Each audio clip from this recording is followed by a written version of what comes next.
Federal prosecutors have charged in the last few hours the surviving suspect in last week's Boston terror attack. 19-year-old Dzhokhar Tsarnaev is under armed guard in hospital after being severely wounded in the throat in a shootout with the police. Let's get up to speed on the latest, shall we? From Boston, RT's Anastasia Churkina. Hi there. A little confusion over these charges. They were sealed, I gather. However, some of the information has got out. What do we know?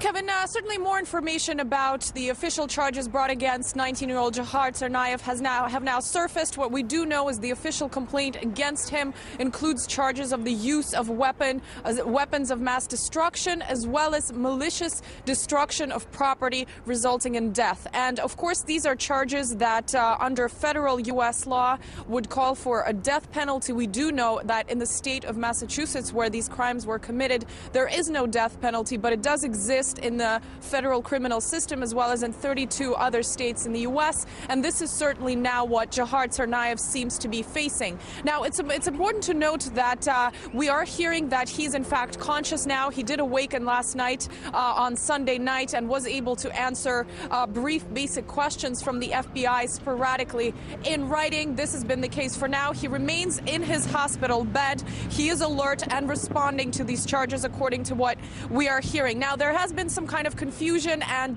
debate, really, in the United States surrounding the fact of the revoking of his Miranda rights, where he would not be informed of the right to remain silent, as well as the right to an attorney. We're not hearing any confirmation as of yet on the ground in terms of whether or not his Miranda rights were read to him. There is no information in terms of whether or not an attorney was actually present when these charges were revealed. And of course, now the investigators have to establish why an American citizen and his brother could have allegedly committed what went on here. How are those investigations progressing?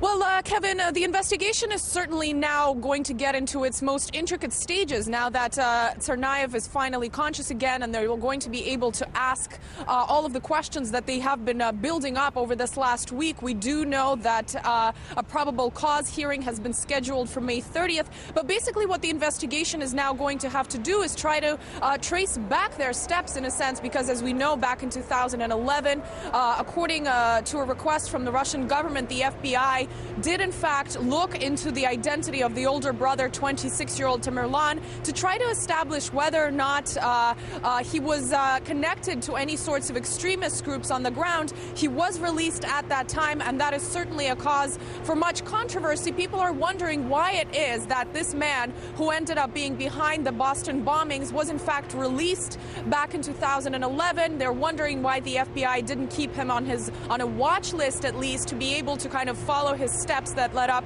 to the bombings. Of course, many red flags that seem to have been ignored. He certainly has plenty of questionable videos on his social networking site. And according to some people who knew him, we hear in Boston that, for example, the mosque that he was part of wanted to even block him from coming in because of his views becoming increasingly radicalized. All of these questions now to be answered by the FBI. Indeed, Anastasia Churkina in Boston tonight. Thank you.